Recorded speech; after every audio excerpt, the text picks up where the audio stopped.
Kasus perebutan lahan antara BMKG dan Grip Jaya di Pondok Aren, Tangerang Selatan, Banten terus bergulir. Polda Metro Jaya telah menangkap 17 anggota ormas, di mana 6 orang diantaranya mengaku sebagai ahli waris lahan seluas 127.780 meter persegi atau sekitar 12 hektar. Benarkah demikian? Apa saja bukti kepemilikan dari pihak Grip Jaya dan bagaimanakah penyelesaian perseteruan lahan ini? Kita akan membahasnya lebih lanjut bersama dengan Ahmad Irawan, anggota Komisi 2 DPR RI, Wilson Calling, kuasa hukum Grip Jaya, dan Luki Nur Hadianto, kriminolog Universitas Budi Luhur. Selamat sore Bapak-Bapak, terima kasih atas waktu Anda semuanya. Apa kabar? Selamat sore Selamat Pak, sore, kabar baik. selamat Selamat sore, sore. kabar Baik, baik, Alhamdulillah kabar baik semuanya, dan karena durasi kita terbatas, saya akan langsung menuju ke Mas Irawan. Mas Irawan, sebagai anggota Komisi 2 DPR RI dan mewakili rakyat Indonesia tentunya, dari kasus yang bergulir ini, apa yang menjadi latar belakang penyebab kependudukan lahan ini bisa terjadi? Sudut pandang Anda, Pak Irawan. Eh, saya sih melihat bahwa peristiwa yang terjadi di Tangerang tersebut kaitannya dengan pendudukan lahan BMKG atau penguasaan lahan BMKG, hal mana BMKG itu adalah suatu lembaga pemerintah. Ini suatu peristiwa yang harus diseriusi dan diselesaikan oleh pemerintah. Oke. Dari apa yang dilakukan oleh kepolisian, saya kira sesuatu hal yang memang perlu diapresiasi dan justru harus diapresiasi dengan segala penindakan dan langkah-langkah penyelidikan yang dilakukan oleh kepolisian. Kaitannya dengan peristiwa pendudukan tersebut, saya sendiri melihat data yang disampaikan oleh Menteri Agraria bahwa BMKG memiliki hak pakai terhadap aset dan lahan tersebut, dan memang ketika misalnya pemerintah telah merencanakan program pembangunan misalnya gedung arsip seperti itu, harusnya dari sisi kepemilikan lahan telah selesai secara hukum. Oke. Tetapi yang paling penting adalah bahwa sebenarnya perbuatan penguasaan lahan seperti itu secara sepihak ini sesuatu yang mengkhawatirkan ya, karena aset-aset pemerintah saja diduduki seperti itu, bagaimana kemudian aset-aset yang milik hak perorangan. Jadi apa yang dilakukan oleh kepolisian adalah sesuatu yang memang harus diapresiasi. Baik, perlu diapresiasi, namun ini menjadi catatan juga bagi semua pihak untuk bisa lebih fokus terkait kepemilikan lahan dan juga lain sebagainya, bahwa ini lahan milik Betul. pemerintah. Seperti itu, Mas Irawan. Bukan, sebenarnya bukan hanya kaitannya dengan hak pemerintah, hak pribadi individu pun harus dihormati oleh Oke, negara harus. dan oleh Oke. para pihak, apalagi itu hak pakai oleh lembaga pemerintahan. Ya, baik. Berarti benar-benar harus ada perlindungan lebih lanjut. Oke, saya akan bergeser ke Mas Irawan. Dari Mas Irawan, saya bergeser ke Pak Wilson Calling.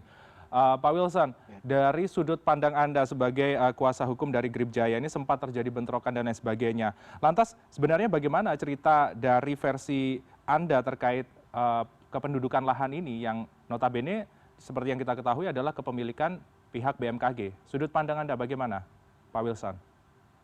Oke, baik, terima kasih. Saya perlu klarifikasi. Saya bukan kuasa hukum Grip, Oke. melainkan kuasa hukum daripada ahli waris. Baik, saya konfirmasi kembali adalah ahli waris. Jadi 6 orang Ya. yang mengaku memiliki ahli waris dari lahan yang diketahui milik dari BMKG. Seperti itu ya Pak Wilson. Bagaimana dari sudut Ya, pandang ya, Anda betul. mewakili ahli waris ini? Oke. Kasus ini kan kita terima setelah sekitar 10 pengacara yang mundur dari penanganan kasus ini. Karena saya sekilas menggaris prolog ini karena diintimidasi oleh oknum-oknum tentara menggunakan doser dan seragam. Oke, intimidasinya seperti apa Pak Wilson? Bentuknya Saya bisa Anda ceritakan sampaikan? dulu. Ya. Pada tahun 1964, panitia pengadaan tanah melakukan pembebasan tanah yang ada yang sekarang disengketakan ini. Namun tanah yang 967 itu punya ahli waris tidak pernah dibebaskan.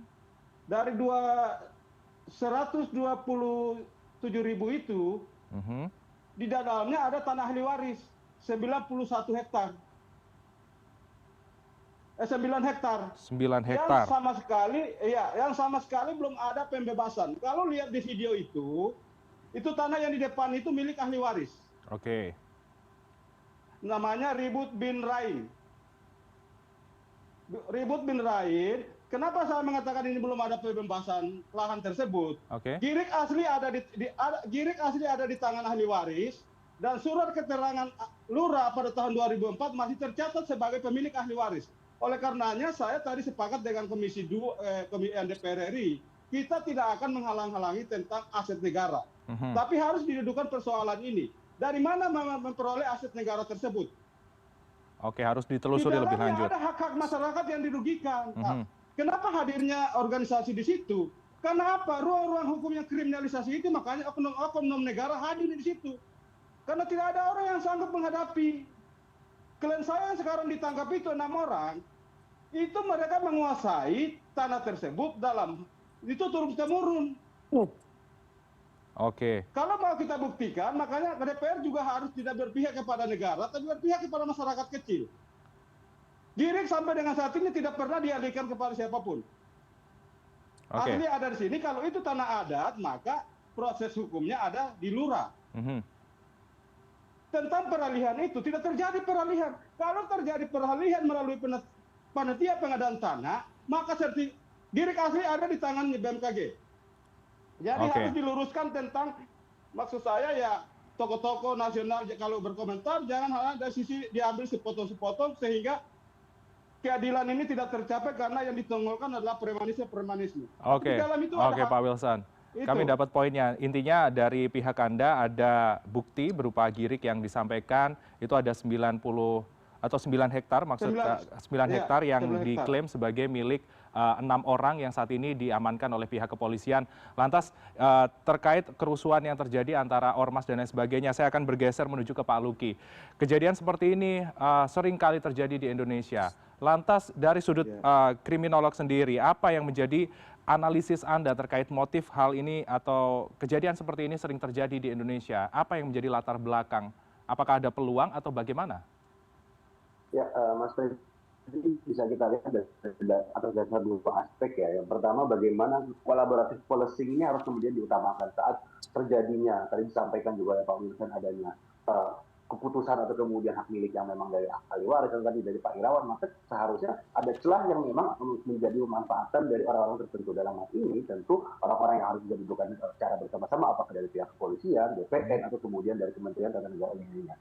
Yang kedua, tentu maka pihak pengadilan dalam hal ini memiliki kekuatan jika memang status dari tanah atau kemudian lahan tersebut masih memang menjadi persengketaan. Tapi jika memang mengacu kepada apa yang sudah disampaikan oleh kepolisian, maka seharusnya sudah ingkrah di sana. Yang ketiga, bisa kita lihat adanya proses transformasi di sana. Keberadaan organ-organ masyarakat yang memang berupaya untuk memberdayakan bagaimana kemudian kualitas itu meningkat. Di sisi lain, akhirnya menjadi salah satu bentuk, apakah kemudian dari kriminalisasi atau salah satu bentuk lainnya, apakah kemudian mereka berhadapan dengan dalam hal ini adalah pemerintahan. Maka bisa kita katakan bahwa yang menjadi berhadapan saat ini adalah pihak-pihak yang memang tidak diuntungkan secara kekuasaan. Yang kedua adalah bagaimana kemudian keberadaan BMKG yang seharusnya bisa memanfaatkan itu dari jauh-jauh hari, bahkan dari disampaikan dari tahun 2003 itu tidak dimanfaatkan secara optimal. Saat ini kita berbicara mengenai keberadaan organisasi masyarakat yang memang mengklaim bahwa itu adalah miliknya. Di sisi lain bahwa pemerintah memiliki kesempatan di sana untuk dapat memaksimalkan pelayanan kepada masyarakat. Nah, jika memang ini bisa dilakukan secara bersama-sama, tentu saya pikir seharusnya bisa memberikan efek jerah juga jika oknum yang melakukan itu. Di sisi lain juga bisa memberikan efek kejelasan pada orang-orang yang memang terlibat di dalamnya. Sinergitas dari masing-masing pihak ini menjadi salah satu hal yang seharusnya diutamakan, alih-alih kemudian memberikan justifikasi adanya kriminalisasi atau kemudian pemanfaatan secara ilegal kepada pihak-pihak. Oke. Baik, berarti Pak Luki harus ada momen duduk bersama ya untuk memperjelas kondisi ini. Dan saya mungkin kembali lagi ke Pak Irawan lagi atau Mas Irawan, terkait kondisi ini sejauh ini investigasi yang akan dilakukan oleh pihak DPR seperti apa? Karena kita melihat harusnya ada momen duduk bersama untuk memperjelas kondisi ini. DPR harusnya hadir untuk rakyat, tapi juga harus berlaku adil bagi ketentuan yang ada sesuai dengan regulasi. Lantas bagaimana terkait ini? Tentu bahwa concern dan fokus kami di DPR adalah bagaimana melindungi kepemilikan. Jadi hak masing-masing, baik itu badan hukum, baik lembaga pemerintah maupun hak milik perorangan. Namun dari apa yang kami dengarkan dan data yang disampaikan kepada kami untuk saat ini bahwa status tanah yang dimiliki oleh BMKG tadi itu adalah hak pakai Hak dan pakai, oke.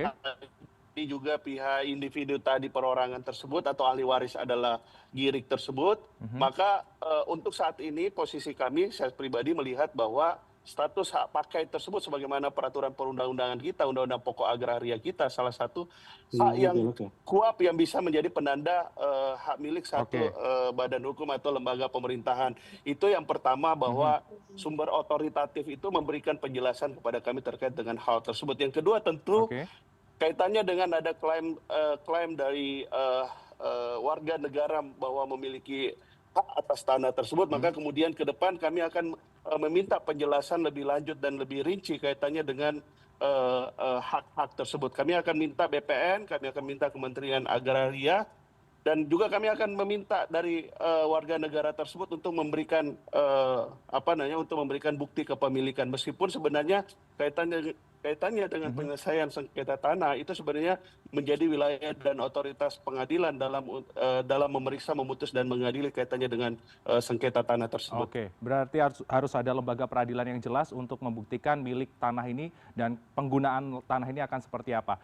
Oke, saya ke Pak Wilson lagi. Pak Wilson, sejauh ini ada informasi.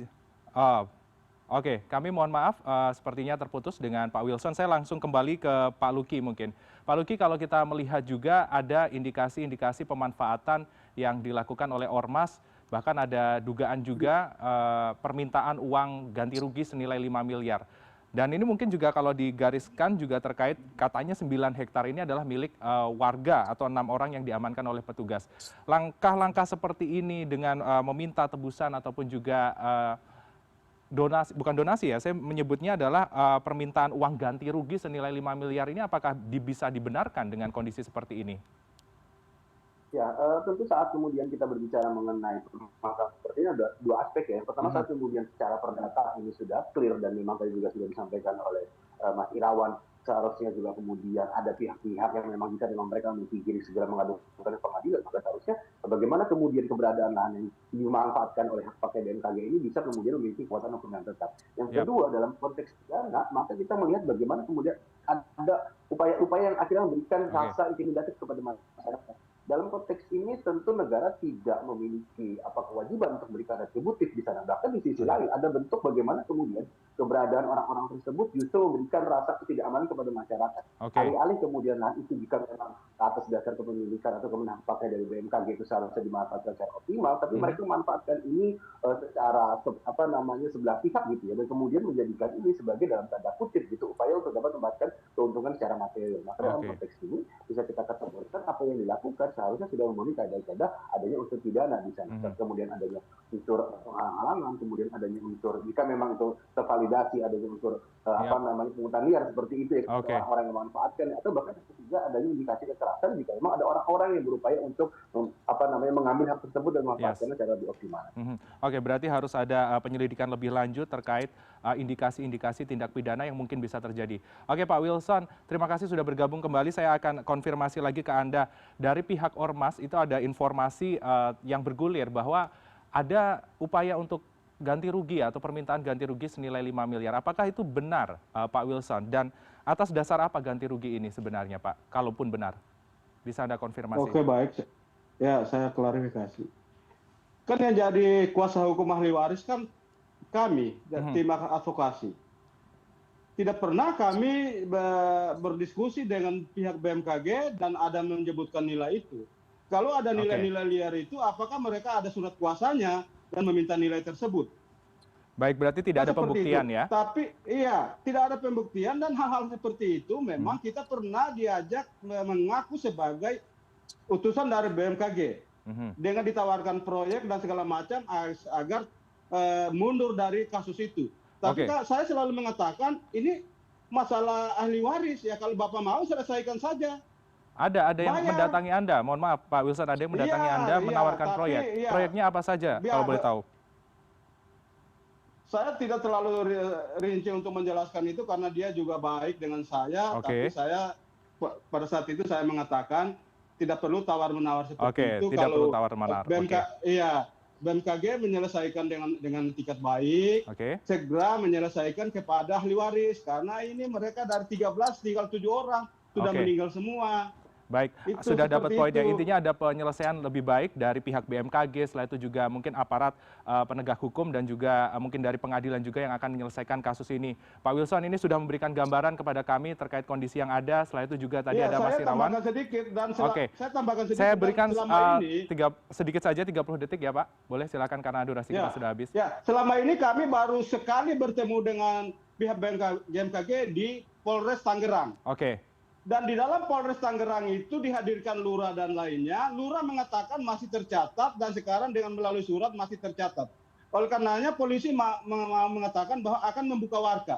Oke. Hingga saat ini tidak ada pertemuan lagi dan tiba-tiba ada isu tentang 5 miliar itu. Oke. Saya Baik. ada bingung juga 5 Kita miliar itu akan dari mana? konfirmasi ya nanti ke depannya kira-kira apakah benar 5 miliar ini dan isu seperti ini akan terus bergulir, akan seperti apa? Tentunya akan ada momen duduk bersama antara pemerintah atau khususnya di sini BMKG untuk meluruskan isu-isu yang terkait dan mungkin juga dari Pak Wilson selaku kuasa hukum dari ahli waris dan juga dari pihak DPR juga yang sebagai perwakilan rakyat ke depannya. Terima kasih Bapak-Bapak untuk informasi yang Anda sampaikan. Tentunya ini bisa menjadi gambaran terkait kisruh ini.